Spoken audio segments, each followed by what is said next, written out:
มาเบิ่งพ่อใหญ่นี่มาเฮ็ดกระตำพี่น้องผู้ใดอยากเบิ่งกับวิธีการเฮ็ดกระตำกะเพรามาเบิ่งคลิปนี้ให้จบเด้อสิสอนให้พี่น้องเฮ็ดนี่หลังจากตัดไม้แล้วก็มาผ่าไม้เป็นเดี่ยวแล้วก็มาซานคือซานผักกะแตะนี่แหละพี่น้องเอ้ยการเฮ็ดกระตำบ่ได้ยุ่งบ่ได้ยากเลยพี่น้องมันขึ้นอยู่กับใจคนเฮาเองหลังจากตัดแล้วก็ซานเล่าไม้เป็นอันนั้นเป็นแบบคือกระแตะนี่แหละเอามาเฮาต้องเอาไม้เอามาคัดแล้วก็ไม่ตีนแล้วก็เอาไม้มาคัดทาเบิ่งเด้อพี่น้องผู้ใดมีแถวใดมีนกมีโนมีงูจอนพรนี่ยังกระเถิกมอดทุกสิ่งทุกอย่างบ่ว่าสัตว์น้อยสัตว์ใหญ่เด้อพ่อใหญ่นี่เพิ่นหัวดีได้สลัดเพิ่นหากินม่านมื้อนี้สิพาพี่น้องไปเบิ่งวิธีการเฮ็ดกระตํภาษาไทยเพิ่นเอิ้นว่ากับดักโนบ่ว่าโนจอนพรก็ฮอกกระแตนกอันนี้นั่นสามารถเข้าไปได้อย่างบ่มีรูดเลยพี่น้องแต่การเฮ็ดนี่ก็อยาก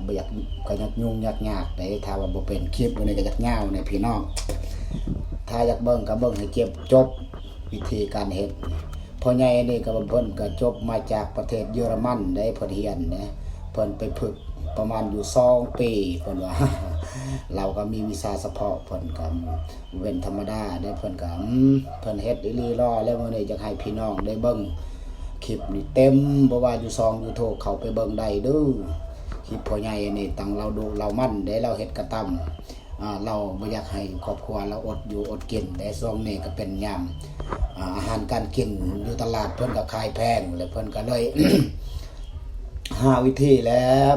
บ่อนนี่ก็บ่อนเหมาะสมมีนูพกจนพรมันเข้ามาแขนส่วนกาแฟหลังจากหั่นก็หามาซ่านไปซ่านมาแล้วก็บ่ได้ยุ่งบ่ได้ยากพี่น้องถ้าผู้ใดอยากเฮ็ด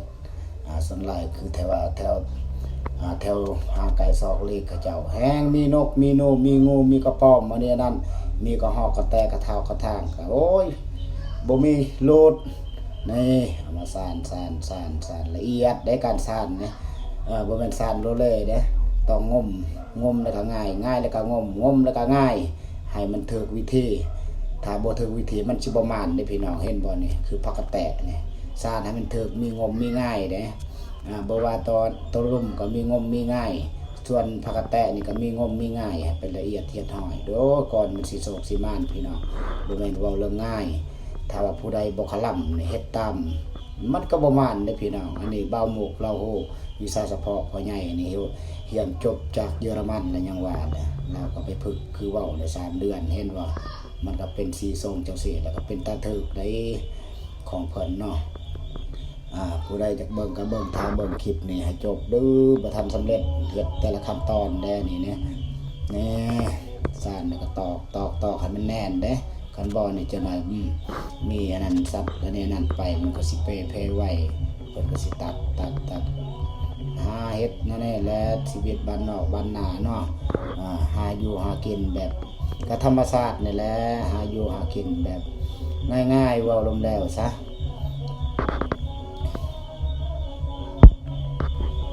เฮ็ดไปเฮ็ดมานี่ก่อนสิแล้วเด้อพี่น้องแต่บ่ทันได้แล้วบ่ทันได้ละเอียดได้ทาเบิ่งคักๆเด้อพ่อใหญ่นี่วิธีการเฮ็ดการห่างนี่บ่ได้ง่ายเด้อพี่น้องนี่หลังจากหั่นก็สิประกอบตีนประกอบมือและประกอบบอนวิธีการห่าง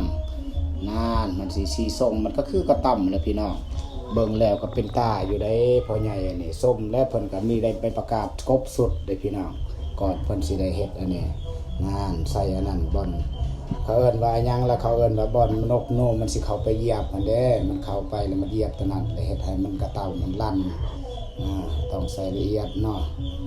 ใส่ละเอียดหลังจากหั่นก็เราไม่ตัวสีหอยสีเกาะอันนั้นเนาะเป็นลูกเนาะลูกตุงเล่งนะมันเป็นเนาะเฮ็ดไปนำพ่อใหญ่นี่ก็คือเว้าแล้วเพิ่นก็